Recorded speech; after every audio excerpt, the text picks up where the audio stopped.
and welcome to Adventures in DeFi Kingdoms. This is your host, Raf, here tonight, streaming to you live, high by the keep, in the hot air balloon. And tonight, I have Neindorf with me. How you doing, Neindorf? Pretty good. Hello, listeners. All right, well, it's been a while since we spoke last, and we're in a bit of a jewel apocalypse at the moment. How you doing hanging on with the price of jewel kind of bouncing all over the place? Yeah, doing pretty good. It can get stressful, but at the same point, we got to remember like the massive gains we've made. I was double checking real quick before this. And today's what, the January 20th, and we're back to the price levels of it looked like roughly mid-December. So, it's not really that unusual for crypto, I'd say. And I don't know if you checked, but even this afternoon, even the stock market was taking a pretty big tumble towards after hours. So I'm not going to sweat it. I'm gonna say this is the small stuff. Yeah, I'm definitely hanging in on this for the long term. I think I was feeling a little nervous yesterday, but as I, had a good night's sleep, kind of calmed my nerves. And like you said, I think this is something that it's probably healthy for the game to have this kind of reversion back to the mean. And I still think that there's going to be a lot of great things to come. We still have Crystal Veil about ready to launch sometime in Q1 of this year, and a lot of the snapshots that they're doing for Crystal Veil end tomorrow. And I expect that in the next month or so, we'll probably see that jewel price shoot right back up. So I'm actually going to try to continue to sit on more and more jewel, and as I get ready for that. So why don't you take us to the question of the day now?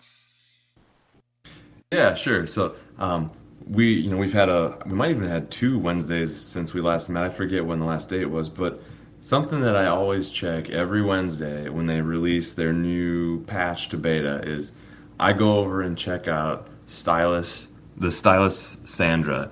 When do you think we're gonna be able to get a new cut or a new do for our heroes? I don't know. And stylish Sandra is also the ghost, right? Yeah, yeah, she's like grayed out. Like, what's the deal with that? Yeah, I don't know. I hope it's soon. Now, will she do new cuts for your heroes, or will she allow you to change your avatar? Ooh, I guess that's actually fascinating. I was just under the assumption that it was the hero cards, but now that you mention it, actually, I think that stuff's kind of genetic. So maybe they don't want you touching that. Maybe it is your avatar. Oh man, you just blew my mind a little bit there. All right, but I'm looking forward to that. It's kind of funny how there's these different things that you'll see in the maps, and it's really crazy to imagine where this game has come from before. If those of you who are a little newer to the DeFi Kingdom space, go check out some of their older maps. I mean, this game is so much more beautiful than where they were at before. Oh All yeah, right, no doubt. well, let's go ahead and talk a little bit about the dev dive segment that we're going to jump Yeah. into. So, why don't you go ahead and take us away? Like you mentioned earlier, we're here Thursday, January 20th, and yesterday, API version 6 dropped in beta, and the game is a heck of a lot better. But imagine that. So tell us about that. Yeah, so as we've been waiting for, like you said, they finally released it. Personally, what I've been noticing is anything that loads your heroes, either from the tavern or from your heroes under the My Heroes button, is very much more responsive. Like that seems to be loading significantly faster. I did notice, I don't know if you've been having this issue, but on the beta site after that release, if I complete quests and then I want to go say relist a hero, it still shows my hero is questing. I've actually had to go back to the game, not the non-beta version of the site, to relist heroes. Have you seen Interesting. anything like that? Yeah, I have, and my workaround was waiting time as my ally and clicking on the resolve stuck quest function, Oh, sure. and then loading and reloading. And Oh, so you I, got I through it don't too? know if any of those things were actually effective as much as time and just it switching over to a new block. Um, but that's what I've been doing. Yeah, I've been experiencing the same thing. But outside of that, relatively small inconvenience. Boy, it's been so much more fun. Just playing the game and navigating, questing is so much faster. I'm up to 20. Well, now I'm back down to 20 heroes. I sold a couple today, but being up to 22 heroes, I was really struggling to, just get things done and not have it take an hour of your life. Oh yeah, yeah, I hear you. And I've noticed too that I'd consistently list heroes overnight or during the working hours of the day if I wanted to sell, and there was zero movement. And it's kind of funny already today. Yeah, I also had sold two or three, I forget, but yeah, funny. Turns out I bought two more, so whoops, whatever. No, I know. It's as soon as I get a little bit of jewel in my pocket, it feels like it burns a hole in there. I sold a few yesterday, and then right away yesterday after I sold them, I summoned a few more, and trying to still feeling a little incentivized to keep that summon count climbing with the option or the I should say the carrot dangling above me. That's the shiny Crystal Veil Gen 0 for summoning Yeah. heroes. So I don't know. I What try did to you get keep that anything count going. good? What's that? Did you get anything good? I mean, if you've been doing some summoning, don't leave us hanging. I'm Oh yeah, curious. yeah. Let me let me share. I'll go ahead and bring up what I got. So, and I could talk a little bit about some of my strategy here if you're all right with stepping Yeah, away from let's Dev Dive for a take a second. segue. So I went ahead and bought, and this was now about 2.5 weeks ago. I purchased a common 8 out of 8 or 7 out of 7 archer miner and a thief miner, both of them common. Okay. And my goal when I was doing that was trying to see if I could get a really 8 out of 8.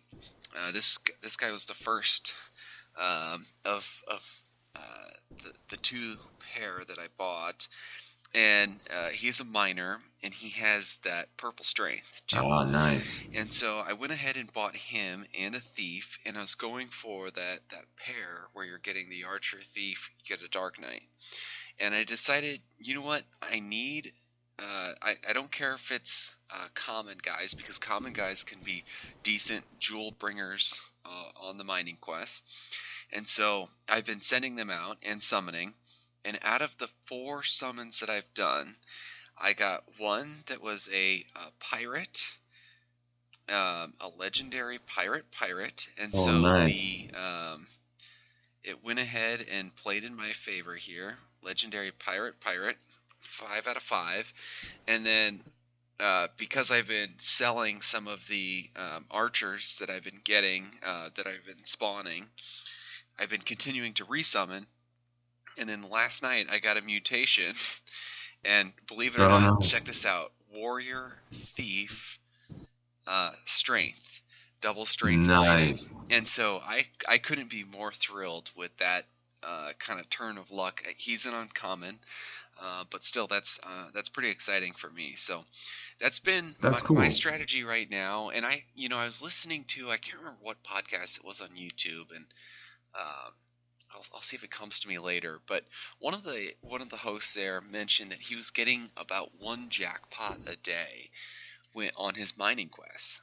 And he had 3 to 4 miners going out every single time, and I was like, oh, okay, I can see that. That makes sense.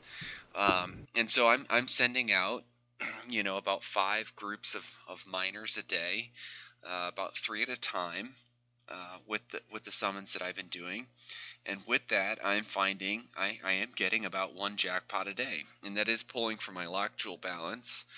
But that's still an amazing influx of jewel, and so something that I kind of highly recommend, especially as we're going through a bit of a price dip here. Maybe you can put some dollars in, get another hero. I know I've been offering to potentially summon my two guys together, my archer and my thief, and you're welcome to some of that offspring at cost, Neindorf. Cool, Or sure. I know you're trying to do a little wheeling and dealing and trade some of your guys too.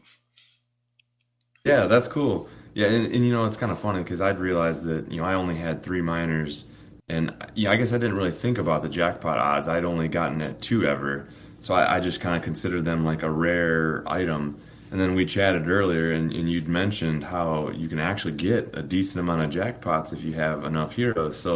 So that was what I had managed to sell, 5 of 5 common ninja today. So I used that to buy a couple minors. I think I had a couple uncommons. And the funny thing about it was I did this sort of on purpose. I don't know if it was intentional or what, but one of them was a monk minor and another was a pirate minor. The prices just happened to be that those are the ones I got. And I was like, I'm gonna follow your strategy. I'm gonna see if I can't make another one. The hero bot told me I had about an 80% chance at getting another minor. I roll the dice and I get a ninja forager. I'm like, oh, the ninja I Oh just no. got rid of. Here he is. I was like, dang it. Coming So I was back to like, bite you, that's for sure. yeah, but you know what? Ninja's not bad either. So No, no. I have a ninja miner as well, and his strength isn't that high. Ninja foragers, all right too. But yeah, that's definitely a kick in the butt, especially since you're going for that minor profession. All right. Well, how about we go to the next dev dive topic for us? yeah, sure. So I'd kind of teased this out on our little Discord channel here. And I had released this feature earlier this morning, and I was just curious how long it would take people to see. It's basically a new way that you can compare heroes. It's not near as advanced as what I would say the hero bot is and what we talked about with Mr. Zipper, in the past. But what this basically is this is basically I'd heard a lot of people asking about, how do I see if our heroes have these advanced genes? And so the first version of the hero site would let you see that. So the second edition will let you compare two heroes, and it'll give you where are there possible mutations with those two heroes. So it's like I said, it's a little different than the hero bot. The hero bot is more going to tell you your probability and your odds of what your child will get. And this is more of a just highlighting where mutations are possible, not just in class and all that, but also in these advanced abilities we've been talking about. That active one, active two, passive one, passive two. So I thought that was pretty cool. Nice. Yeah, and I've been using it as I'm contemplating, and we'll get into this a little bit later with the Gen0 Summoning section, but I've been using it as I'm contemplating, who could I potentially hire to pair with some of our Gen0s, and what am I going to do? I, kind of actually wanted to talk about it as I'm about ready to enter into the ability. I think their timers are about ready to expire here. And so I have the option ahead of me of do I try to hire them out, which is something I'm considering right now, or do I try to pair them up? And I've been using your tool to try to figure out, can I pair up the heroes, and what could those possible stats mutating start to look at? I think that's something that we're probably ahead of, and so our listeners out there who are interested in trying to play the game for future opportunity. Again, not investment advice, but I would say, I think that the next big thing could be, can you get those mutations, as Mr. Zipper talked about in the last round?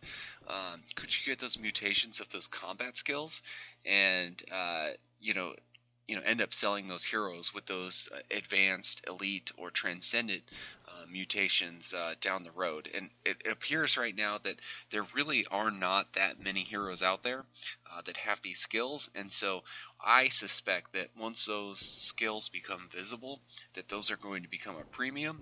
And so, listeners out there, that is actually a free offering that we have. So we're going to go ahead and link that in the YouTube and in the Anchor descriptions. And so please check out that site that Neindorf built. And we want you to have access to that and try to go mutate some skills and hopefully you can prepare yourself for some happy selling in the future. Yeah, that's right. And I think I'd like to be in talks with Mr. Zipper in the future a little bit too. Maybe we can bring in some of his code to the site or some of the logic for the mutations into the hero bot. I think marrying those two concepts would make an even more one-stop shop for this sort of stuff. Yeah. And then I think the last note I had about the site is that I'm always reaching out and seeing if people have ideas. Shoot us ideas if you have them on Discord. Otherwise, the thing that I'm thinking about adding is I see people ask a lot too about how do I see the either the parents of my hero. Well, that one's kind of easy. The tavern and your heroes will do that. But what about the children? Like, who has this hero already summoned? And people find that interesting as well. And I think that's a simple query, really, if you know how to use the API. And I've already got all the rendering tools for the site. So that might be something I'll look at adding here in the near future as kind of another little helpful feature. Nice, nice. Thank you for that. I'm sure our listeners will be quite thankful as well. So, anything else that you want to talk about for the dev dive corner? I think that wraps it up for today. All right, very good. Well, let's go jump into some AMA notes as I'm trying to work through some beta challenges here. Just as we got done singing the praises of beta, I'm trying to cancel some sales and send some guys out on quests, but I'll have to do that later. All right, so with the AMA notes, yeah, no kidding. And it's kind of interesting.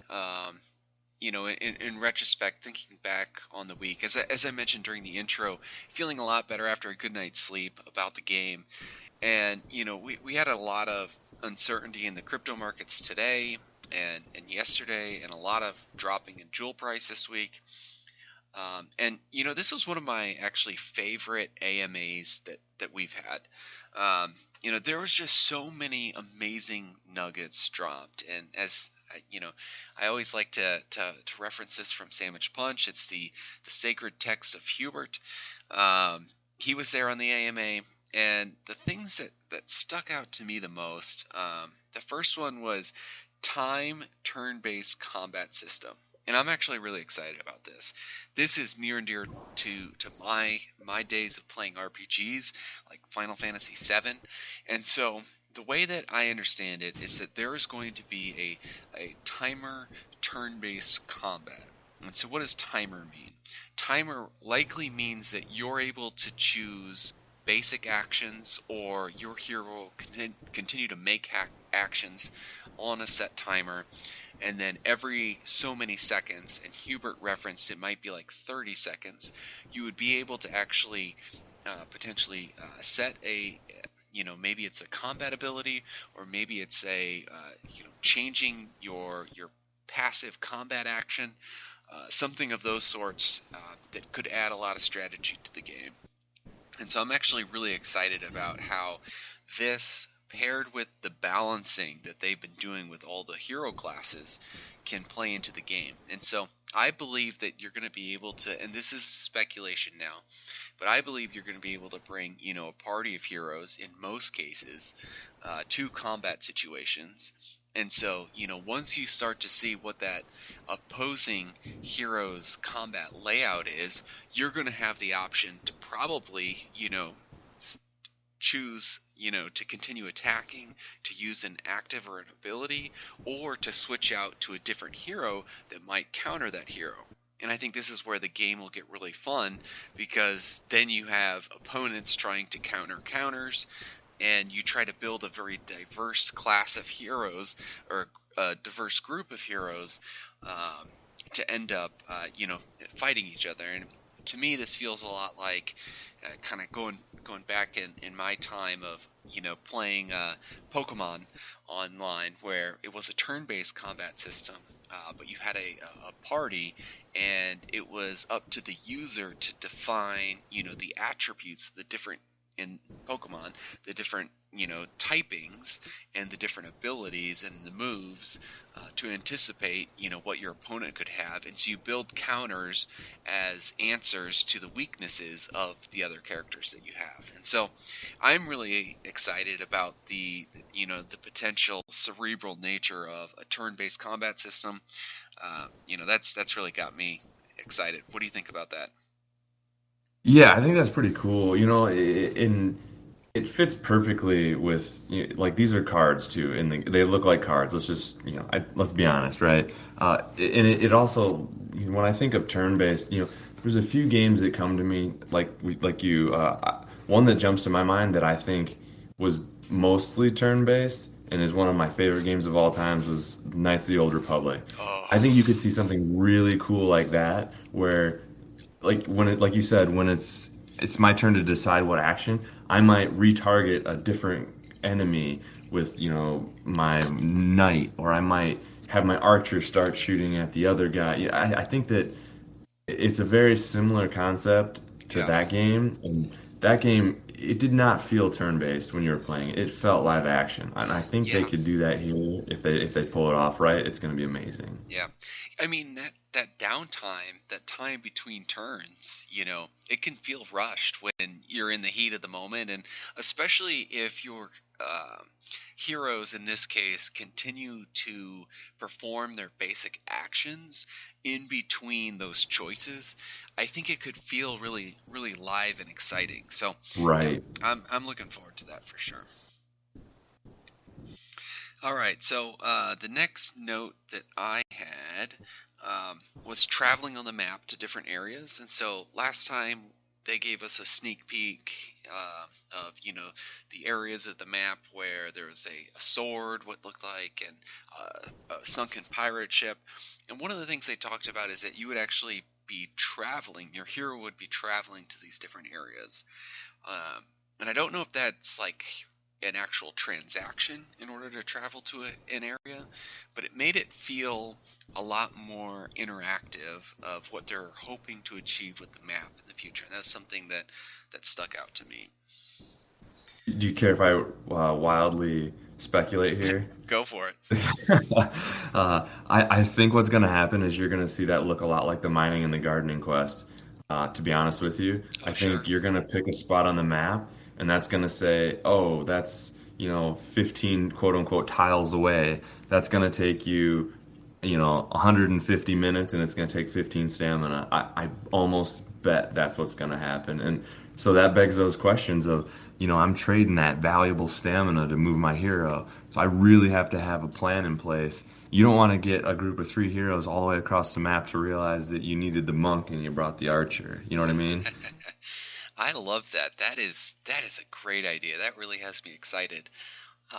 You could it really impacts the dynamics of the game so much, and makes the ramifications of your choices so much more impactful. So pretty cool. I It's love that literally idea. costing you money. Right, for sure. All Uh, right, so the next two items I'd kind of group together as quality of life improvements that I was pretty impressed with. The first one is jackpot for gardening, as they mentioned that they've been I would say satisfied with the reward structure, or maybe even slightly unsatisfied with the reward structure of gardening at the moment. And remember that when you're going out to mine, you're going for the lock jewels that you have in your account. The dollars that or the jewels that you're earning from gardening are coming from a quest pool. And that quest pool is generated, I think, by some percentage of total transactions. And then it's allocated to the different gardens based on the amount of total investment in each garden.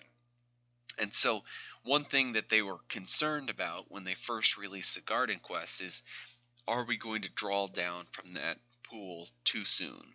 And I think this is their way of saying, nope, we're all right. We might have Yeah, underestimated exactly. the draw on that. And so they're going to be introducing essentially a jackpot mechanism. And I haven't gotten one yet in beta, so I don't know what the amounts are going to be. And I imagine it might scale based on your investment inside that garden as well. Um, I don't know if you're eligible for a jackpot, even though you're not investing in a garden. I'm not sure if that's the case. I don't remember them saying that during the AMA, but I am pretty excited to see that maybe you could go ahead and earn 5 or 10 jewel by sending a hero out instead of some of what we're getting now, which it's 0.04. yeah. And and I get it because you're also earning on the gardens themselves. And so I get that they wanted to try to make it balance, but it is a lot smaller, at least for me, and I imagine for you, Neindorf, compared to mining. So this is pretty exciting quality of life improvement. Next one is stamina recharge, and oh boy, this one's fantastic. And so when your hero completes a quest, or whether they're stuck, or whether you're sleeping, or whether you just aren't logging into the game, they're going to go ahead and start earning that stamina back even before you click the complete quest button. It's like, oh my goodness, this is going to Oh, make that is such a big amazing. difference. So, I mean, that's just a really fun quality of life improvement that, people have been clamoring for a while. They So were that's looking actually at, out in beta now, huh? yeah, that's out in beta now. And they were also looking at another quality of life improvement and said this one was too hard to implement, and that's trying to queue a quest and have the potential stamina earned between the moment you hit the queue button and when they actually start added towards uh, your actual quest timer.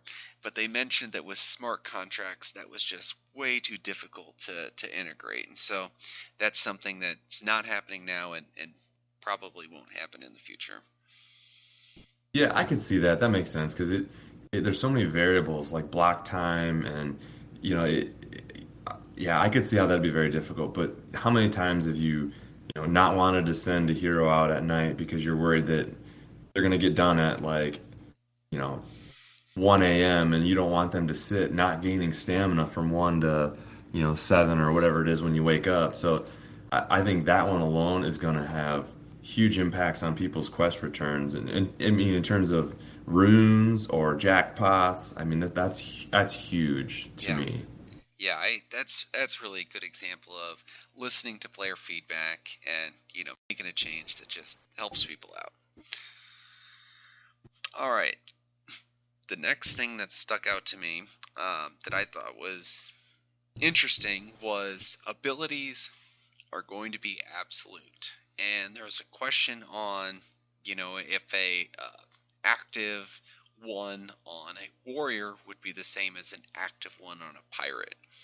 And it sounds like that is going to be the case. And that's something that, we are kind of recklessly speculating about in the last podcast with Mr. Zipper. And so, with updated information, we just wanted to update our user base that those abilities will not be unique to the hero or will not be unique to the typing or the profession of the hero.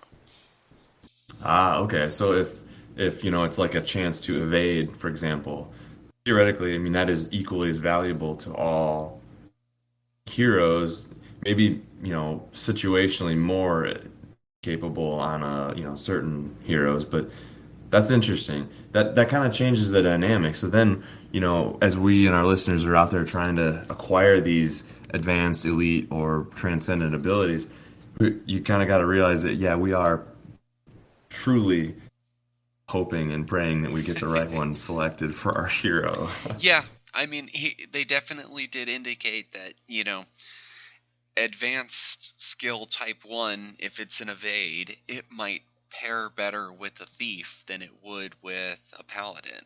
And so Yep. that's certainly Hubert did reference that's just like you might have a profession that pairs better with a particular class. It's kind of the same thing. And so they actually like that level of randomness in summoning, or that difficulty to control precisely the most perfect of heroes. Yeah, yeah, that's cool.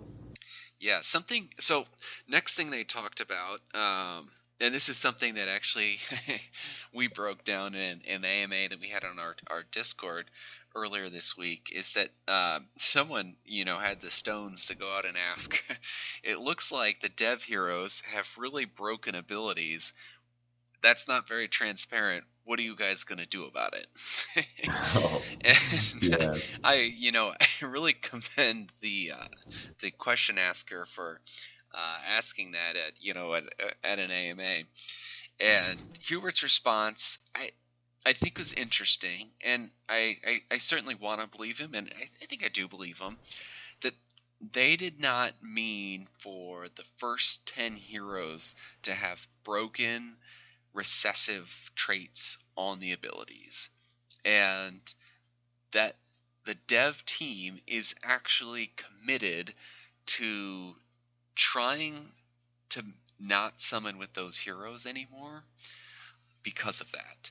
And something You that should describe broken for us real quick for our listeners so that they remember. oh yeah, yeah, yeah.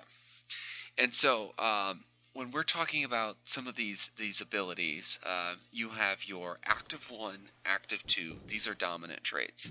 You have your passive one, passive two. These are also dominant traits, and those are the four abilities that every hero has. Every ability has then three recessive traits, and those recessive traits have a percentage chance of taking over when you're summoning with another hero. And usually, when you're looking at a standard trait system on a hero, that exists for class, or that exists to create the mutations for basic classes to become advanced classes, or even for the professions. Well, what we found is that the dev team, specifically heroes 1 through 10, had elite, transcendent, and advanced recessive traits. And that means that if you summon with those heroes repeatedly, there is a high percentage chance that you're going to get an offspring eventually that has a transcendent ability, an advanced ability, or an elite ability, depending on what that parent hero has. And so it was So it's interesting. basically like, Go ahead. is that like a way to, it's like they have predetermined mutations built in, basically, right? Right, You don't right. have to actually mutate. You can Yeah, recessively pop up mutations, and that goes completely against, at least from what I understand, how their gene mixing smart contract is intended to right. work. And that is what Hubert said, which is interesting to hear that, oh, just, coincidentally, the first 10 heroes, there was something that broke with their gene mixing system, and they all ended up with amazing traits. Um, but at the You know what I same bet it time, is? yeah, but at the same time, I credit them that he came out on public record and said, we're going to do something about it. We don't want to summon with these heroes anymore. And, we were looking at some of the devs have actually been swooping these heroes up and buying them up. And, I think we were a little worried that that might have been for nefarious purposes. But after hearing this, it might actually be for, some honest purposes. And so if you've managed to snag one of those up out there, like one of our Discord listeners has been able to do, consider yourself fortunate, and you got a souped up hero, because as your analysis showed, there are not a lot of those abilities out in the world. Oh, that's fascinating because before we even started this podcast, I think was when I first had noticed these abilities just in passing. And I feel like you and I looked and we did a little data scraping way back then. And I think we had come across some of the addresses of the devs holding some of these advanced and Right. elite heroes. And we were like, huh, that's kind of interesting. I feel like I should go buy some. And then I believe I kind of like forgot about it for a while. So now for it to kind of come full circle is really interesting. Yep. And I do believe him too because I think if you look at all their previous actions that they've taken, I think this actually sheds light on that sort of somewhat of a controversy when that Hmm. one Gen 0 on the top 19 Yes. was sold. that actually sheds a lot of light on why that was such a big deal. And they actually changed the hero contract because of Hmm. that. So I believe him personally. Yeah, yeah. Well, still, great question by a listener, and I appreciate the honesty or transparency that Hubert was answering with. So I thought that was Yeah, no doubt. pretty neat. And the last piece that I wanted to talk through, they addressed Lockjewel a little bit in the AMA about, were they aware that there was going to be the unintended consequences of an entire black market developing to sell Jewel? And their short answer was no, we didn't expect that to happen. And then they kind of, it was interesting to me how quickly they followed up with, and there will be an NPC in the marketplace that allows you to do this more easily.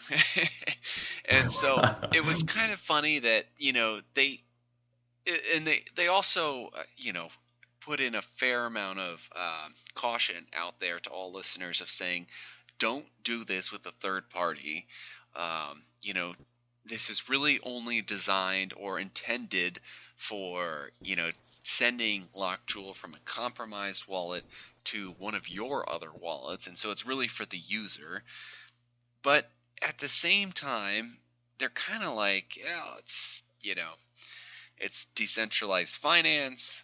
People are on their own. If you really wanted to, I guess, as I've been thinking about it, I mean, you could. It's a little harder, but you could go sell your key to someone too, and tell them, how much Lockjewel you have. And so, I guess in some ways, I think, the community kind of blew it a little bit out of proportion in terms of trading Lockjewel is just, I think it's going to happen in a free market system.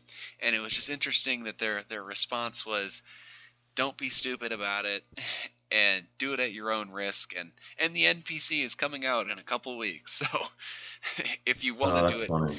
that's the easier way to do it. So I thought that was just kind of an interesting kind of mix of answers to address that.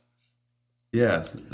So my quick take on that is for our listeners, I would exercise extreme caution and maybe if you have a compromised account, do it. But for our non-listeners, do it all on your own. Hey, try to even play with the blockchain yourself.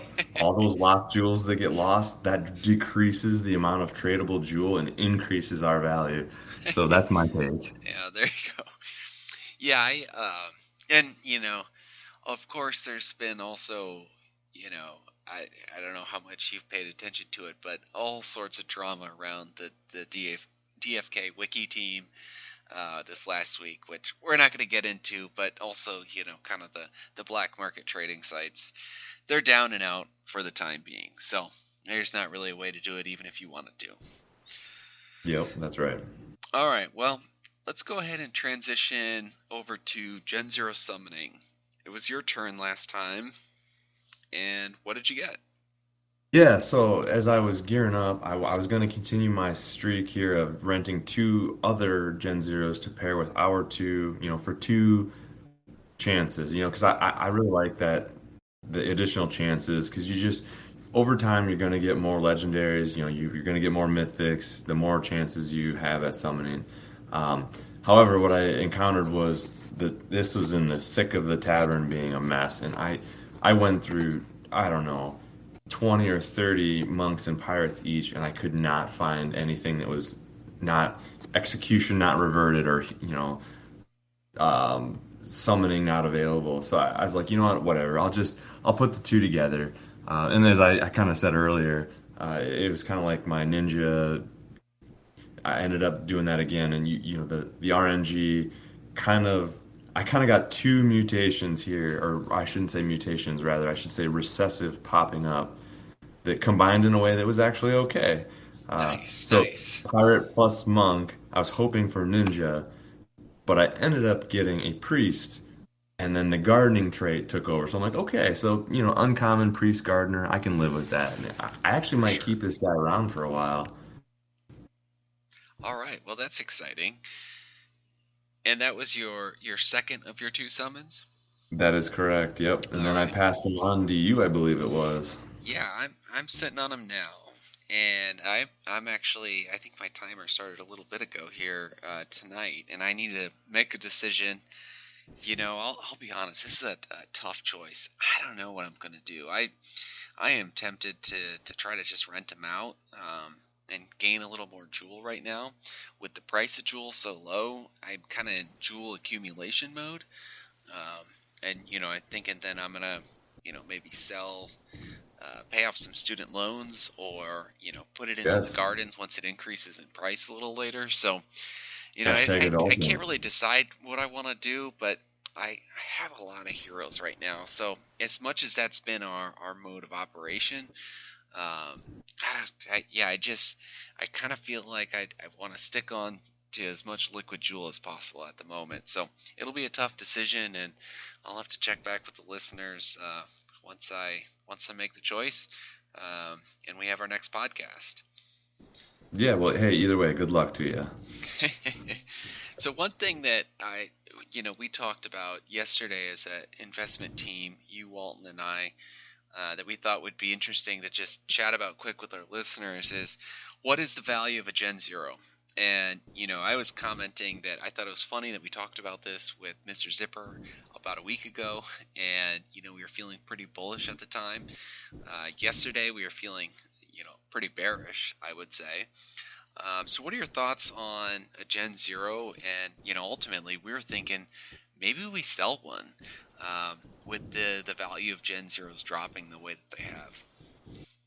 Yeah, it's a tough calculus because summoning had been the primary method of profiting from this game in the past. And in the future, as they level up, maybe it will be again when you're able to inject extra tiers into these new heroes so that you can get, boosted stats at level one. But like right now, it's tough. It feels a lot like the jewel that's locked up in that Gen 0 could be better spent or utilized in the gardens or even in the bank at this point.